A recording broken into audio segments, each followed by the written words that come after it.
Our next speaker doesn't really need an introduction, I don't think, but I will anyway. So it's Marie Poulin, and she's been using Notion. She's one of the OGs and has the course Notion Mastery and teaches many other people how she uses Notion. And today is a little bit behind the scenes, and she's going to share how she runs Notion Mastery using Notion. So you'll get a little bit of what the students see and then what's in the back end. So take it away, Marie. Awesome. Thanks, Kat. So I'm Marie Poulin. I'm the co-founder of Okidoki, which I run with my husband, Ben, over there. And today there's 4 of us. So Kat is our chief learning officer. And sadly, Georgia, our ops person, can't be here today. But there are now 4 of us working full-time on this course. So we first launched the course Notion Mastery in 2019. I know there's several of you here. So thank you for joining us. It's awesome to see some of you here.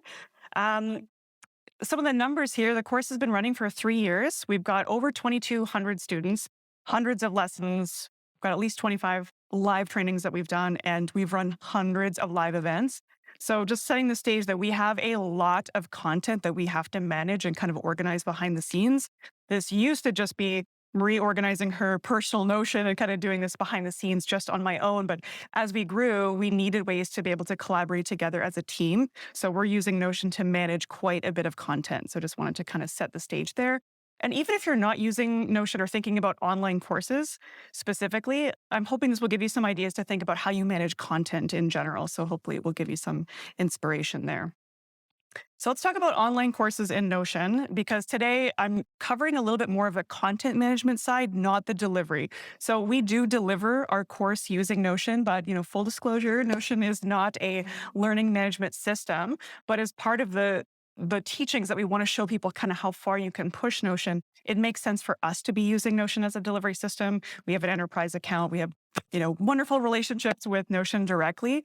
So there are alternatives that exist, but I'm not going to get too far into course delivery today. We're just mostly focused on behind the scenes. How do we organize lessons, recordings, assets, keeping a change log so students know what has changed? Because Notion is always changing, therefore the course is always changing as well. So how do we keep on top of that? Notion releases a new feature. Suddenly we have a whole bunch of lessons that are behind the times, and we need to keep on top of that. So that's part of the challenges that we have with using Notion as our LMS. So let's do a little overview of the course itself. So I'm going to do a little bit more screen sharing here than say presenting. You guys are going to actually get to see sort of our real pages, and hopefully I don't share too much information accidentally. So hopefully I've done a good job of kind of tucking away. Some things won't look exactly the way that they do because we've had to, hide some privacy information and student identifying data and that sort of thing. So I'm going to jump in and just show you what the students actually see. And then I'm going to jump in and show you kind of how we manage pieces of that behind the scenes. So some of you might recommend or recognize elements of this if you are in the course. So we have the welcome to the course. We do use tools like Whimsical, for example, to kind of show people in an embed, what's the course experience? What can you expect by joining this course? And everything otherwise is basically done inside of Notion with a lot of interlinking. So again, Notion is not designed to be a learning management system, but we've had to kind of work creatively to make it easy to navigate through the course for someone that doesn't actually know how to use Notion or necessarily know how to navigate through Notion. So for example, if someone accidentally closes their sidebar, can we make sure that they know how to move through the course? Like, where do I click next and that sort of thing. So we've really had to design and evolve this experience over the years, the more that students have gone through and given us that feedback. So we are always updating the course. So I'm just going to jump back and actually click on a couple specific pages to show you as well, kind of just the mass of content and resources that we have to manage to make sure it's accessible for students and accessible for us to update. So here's an example of one of the student resources pages. We've got links to all of the different templates here. Here's an example of a synced block. So we're using this pull in case of emergency, right? Because Notion's got a huge learning curve. Whenever you're learning new technology, there's a possibility for overwhelm. So we've actually put this in a number of different places. And I can see here, editing, I can see that a number of students have maybe saved elements of this page, which will also save that synced block. So I can see kind of how many times this has been duplicated and reproduced. And so this is, again, just to make that this information is actually displayed in several different places to make sure that people don't feel panicked as they're going through the course. This is just one example of resources that people can access. We've got design assets here because anytime we do screen sharing, people say, "Oh, where do I get those icons? How do we get that?" So, again, the format of the course and the assets that we make available have had to evolve as we get more student feedback, and we say, "Okay, let's make that a public database that anyone can access and share." Some of these databases are actually accessible to all students. So, just to give you a quick little example here. Everyone that joins the course is actually added as a member of the space. And what we've done is given everybody view only access to most of the lessons. And then some of these pages that are a little bit more dynamic can comment access. So sometimes we'll get a comments thing, little typo here. And like students can actually give us that feedback, which is pretty cool. And in the case of this one too, people can comment, but some of these databases, like the community resources, are actually open and available to all the students. So some people can actually add their own templates and that sort of thing, which obviously is nice. Sharing is caring, and we always appreciate seeing the cool stuff that people are creating with Notion. So that's just another example of some of the pages we've got available. FAQs solves database is something that we added somewhat recently. So again, you get questions from people. Instead of answering it one time in the forum and then it kind of gets lost, it gets resurfaced into this solves database so that people can quickly access that. So here's Ben, I think probably does most of the solves in this database here. And we just give a little abstract, a little question URL so people can access it in the forum. And then we copy paste the person's question here. And then we'll build the solution right inside here so people can actually open this up. What does that formula do? And they can explore the answer here, and with a little bit of backstory too. So if you just want to copy and paste the solution, great. But if you want to know kind of why and how that was built, we've got all of that documented there. Back to our thing. Okay, we got our solves database trainings and recordings. This one is available to all students. So after we do a live training, you can open these up and see the Wistia URL, description of the event, because not all events are going to be relevant to all people. So it gives people the ability to kind of skip and say, that's not really my thing. I don't really care about that one. Not everybody is running business related stuff in Notion, so you can kind of skip that. But so we've got trainings, we've got an events calendar to keep track of. So there's a lot of moving parts and pieces. And then I'll jump in and kind of show you what a lesson looks like as well. And then we've got our shared database of public pages. One of the quirks with Notion is you can't duplicate pages if you are a member. So we have created this learning journey for students so that they can track their progress through the course. And this is an interactive document that students can go through and check off as they go. So we have to say nobody at the course has access to this, but it is a public link that is available to people so that students can duplicate that into their space. So there's a lot of complexity going on with like what's public, what's shared, who has access to this at what level. So there's a lot to manage on the behind the scenes. And I will share too, it's obviously taken a while to get to this point, and Notion features keep improving. So it kind of changes how we actually manage this behind the scenes. And I'm going to jump in and show you just one example of what a lesson looks like so you can just get a sense.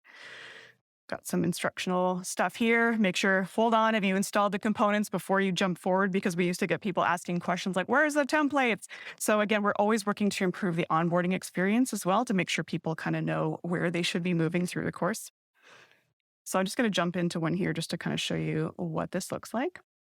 So all the lessons have estimated time. What are the components required to actually build this? Prerequisites. And we've got a combination of GIFs, sometimes videos, and text. And so the idea is you're kind of learning about what Notion can do and the formatting and whatnot as you're going through the course. So that was our hope, is that people are kind of getting a sense of what's possible. So here's an example of a GIF that shows the instructions and whatnot. And then everything is navigated through the bottom as well. So what's next? One key place to send people to do the next lesson. So that's sort of the overview of what the students see. And they can, of course, navigate through the sidebar as well. All members will have access to everything that you see here in the workspace sidebar. So that is public to all Notion students. Read-only access. So only myself, Kat, Georgia, any collaborators, we have full access, and all the students only have view-only access. And on that note, I can share too some of the evolution of the course. I don't know how many of you or how long some of you have been in the course. But the early versions of the course was just Marie Poulin's space, invite only. And so one of the challenges that we had was we had to manually invite everybody who bought the course. I had to manually invite them by email as a guest to be able to access that project, which is fine when you've got, a dozen or so people up to about 100. And once the course got to about 100 people, I was like, okay, this is getting a bit beyond what this space is comfortable or what it can support. So that was one of the challenges we faced pretty early on. So I've just got a really simple database here to kind of show you some of the evolutionary pieces of Notion Mastery. And the biggest change we had to make was actually moving everything to a dedicated enterprise space so that it wasn't just me manually inviting people in. So we did that, I think, only in January 2020. So the course had been running, I think, for a couple months on my personal space before I thought, okay, this is not going to scale very well. We need to switch this up. We also integrated an online community forum. So one of the early challenges was the way we did online forum inside of Notion was it was just a database that students could edit and add their questions to. But that also assumes that people understand databases and how to add them. So we were having people accidentally adding content all the time. Like it was, I realized very quickly that was going to be untenable. So we really had to strip things back and assume everyone's a beginner when they first come in. And we had to make it kind of foolproof. So we definitely had to make some pretty major changes in the first version. So we moved to sort of upgrading our technical stack. And it's kind of similar to the question that was asked about Ola, like, did you have all this perfected when you first started? I think it's so important to build what you need as you need it. And so we didn't have all these fancy automations. We didn't have any of this when we just started. It obviously had to evolve as we went. And again, as Notion's features improved. So these are some of the changes that we made over time and just some of our technical stack here if you're curious about what we're actually using. Tally, I think, is one of the most powerful tools that we're using that does all the onboarding information when someone joins the course and they're filling out their information. If anyone has feedback about the course, all of that gets fed directly into Notion databases. There's a direct integration, which is just beautiful. So we don't have to use tools like Zapier to kind of send it through. We don't have to rely on the API. So that sends us a lot of beautiful data to work with. Integrating ConvertKit, I think, was another big one that we did too. So that allowed us to send out check-ins. So let's say a student purchases a course. 1 month later, we can check in. A week later, we sort of have this cadence where we can prompt people for feedback and say, your feedback helps us make the course better. So fill that in. Sometimes people send us anonymous feedback too. And I'll share kind of how we utilize that in our workflow as well. So those are some of the changes we did. So how the workflow works, one of the complexities is that Okie Dokie is a company that has its own projects and its own resources, its own second brain, right? So that's what all four of us are using to collaborate. But then we have the course itself. So how do we manage this data across these different pieces, right? How do we manage the lessons and whatnot? So because all four of us have access to both workspaces, we actually can pull the data into either workspace and work with it in any way we want. So I'm going to show you what the Notion Mastery dashboards look like inside of our Okie Dokie space. So this is our team workspace. I'm really hoping I've hidden all the good stuff here. So on the left, we have a list of all of our products and services. Consulting, pretty much 95% of our services do relate to Notion in some form or another. You can see we've got these internal pages as well. So all of the student data all comes into Okie Dokie because all of us need access to it. We don't need our collaborators to have access to any sort of sensitive data, sales data, and that sort of thing. So these live inside of the Okie Dokie workspace. Things like customer insight, the consulting pipeline, all of this lives inside of our Okie Dokie workspace. All of our task management and project management also happens inside of the Okie Dokie workspace.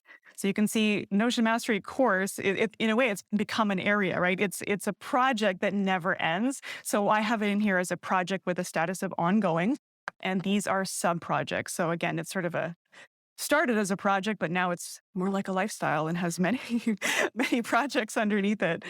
So this is how we manage it internally. This is the stuff I've kind of hidden to not show anything too sensitive. But basically, we can come to this dashboard and see what new students have popped up in the last week, what are their intake forms, and we connect their intake form to their sales data. And then any check-in forms as well, we connect that to their student profile. So some of this is manual. It's not as elegant as it could be, but I think what it does have us do is kind of stop and take note. Who are the people that are actually engaging and sending us feedback? And it kind of gives us that minute to check in with folks. And then we just review any application forms, special, scholarships and things like that. We have an internal event planning calendar. So this is kind of how we manage our events. We've got this lovely Notion meetup here. So you can see using Notion's new status property here. Training lead, and we've got a number of different templates here. So again, this is something Kat has had a big hand in doing, is helping develop these different formats of live trainings. And so all of these are going to have their different, I'm not going to click into it just in case there's any data in there, but you can kind of get a sense of just how much is happening there. And so for things that you do over and over and over again, we've got these templates already pre-set up for us so that we don't have to do a lot of work. So again, the public schedule is in here as well. So we can see public and private events all together in one dashboard, and even things like our workflows. So here's an example of our SOPs database where we're tracking all of our workflows for the different parts of the course. And again, this is using Whimsical, huge fan of Whimsical. So here's an example of what the onboarding looks like. I can see all of the SOPs that are linked to it, right? All the questions that students have. Like, there's no way I could have planned all of this content in advance, but as questions come in, I'm like, oh, okay, we're going to need a handbook for that. Okay, we need to document that. And so this database and these pages have kind of grown over time as the course has evolved. So here's an example of one of our more complex Whimsical boards, and that links out to all of the different tech, whether it's the ConvertKit email, the ThriveCart sales page, and that sort of thing. So all of that is managed here. So when Ben's like, where do I get the link for the parity pricing? I'm like, it's in the docs. You can check the parity pricing document here. So this keeps us all on the same page. Similarly, we've got notes and ideas for new trainings. So we can see our sneak peek at our training ideas database here. And again, all of those templates are here too. That's it for this page. It's a beastly page. And I think a lot of us also, because we're all Notion experts on the team, we also kind of create our own personal dashboards where we can pull in the databases that make the most sense for us. So this is kind of a catch-all page, but we're all kind of off doing our own thing in our own spaces. Okay, I'm going to jump back into... Here we go. So we got our technical stack, a bit of the evolution. Okay, so some of the pages that are, I think, going to be interesting for you to see is our curriculum revamp. All right. So here, we're kind of zoomed in here, so you're not seeing the entire picture, but that's kind of the behind the scenes when we're editing content and we're thinking about, okay, what modules are on the go, what lessons are kind of missing. This is the page that we come to. This is where I can work on lessons in progress before upgrading them and saying, hey, Georgia, can you check this out? Can you do QA and actually load this up into the course? So it's a bit of a complex process because we need space to work on it in progress before moving it so that a student can see it live. So here's all the source databases we have that kind of help us manage all that. So we've got the lessons database is pretty massive. There's hundreds of stuff in there. I'm going to show you what an example looks like. So as you can see, there's a lot of different lessons here. Let's open up one, say, there's quite the properties here. So I'll show you what one of these looks like. So titles are actually a link to the lesson itself. So if I click on that title, you can see it actually takes me to this title right here. So that's one way that we like to do that. All lessons have a status, and we're using a lot of complexity here because, again, there's 4 of us sort of maintaining and managing this. And again, Notion makes an update and we say, oh no, like some of those assets that we have now need to be updated. So we reduce confusion here. So every single lesson has a database inside that has all of the assets that go along with that lesson. And we can look at things like, let's see, skills applied. How many assets are associated with this lesson? What are the skills that we're teaching here? What are the skills that are being applied here? We didn't have any of this in the beginning, of course, like we just we didn't need it at that time. But now, again, just with there's so much more content, there's so many more features, we need to keep on top of this stuff to make sure that we're not confusing students who are like, wait a second, there's this new status property. Why are you teaching me to do it this weird long way? It's like, give us a minute to catch up. Luckily, Notion usually gives us as ambassadors the heads up, so we kind of know what's coming, and we do tend to have a couple weeks or months to play with features, and that way we can prep those assets, have them ready, update the status, and then Georgia usually does the final QA, and she can say yes, that's live, or no, that's not live. So this helps us manage the beast that is the lessons. And this is just one example of how we view the data too. We can view the same data in a couple different ways, right? By level or by track. So there's a lot happening there, but I'm just going to keep this on this view for the moment. Okay, let's go back. Let's go back to our team HQ here. All right. So the way we had that Notion mastery page inside of Okie dokie, this is our team HQ inside of the Notion mastery space. So this is the place where we can organize all of our event protocols. If we're bringing on a facilitator, for example, Karaminder does our co-working calls. So we can send him a guide like this that says how to facilitate your event. Right? Get familiar with the group graces. Make sure you've reviewed this. So it's so great for doing collaborative SOPs and that sort of thing. So this is another way that we help kind of support our collaborators and facilitators in the event. Resources and links that are going to be handy anytime we get questions in the forum. Our training calendar here again. And again, this is actually an Okie dokie database. So this training calendar, if I click on that, that's actually going to take me to Okie dokie. So again, as long as you've got permission for multiple workspaces, you can actually show your data in either space. I'm a big fan of just reducing the amount of clicks. So bring it to me so I don't have to click. As you saw before, I'm like, oh crap, where was I? Moving back and forth between windows. So I think using linked databases is just such a powerful way to make it easier to navigate through your spaces. All right. Team Sync, I think, is a really interesting template to show you in the Okie dokie space of how we actually take some of the data that comes in to Notion Mastery into our planning and into our Team Sync. So this is our Team Sync that we do every week, once a week. We can see our team updates. We can see love notes. So any nice things that people say in the last week will show up here.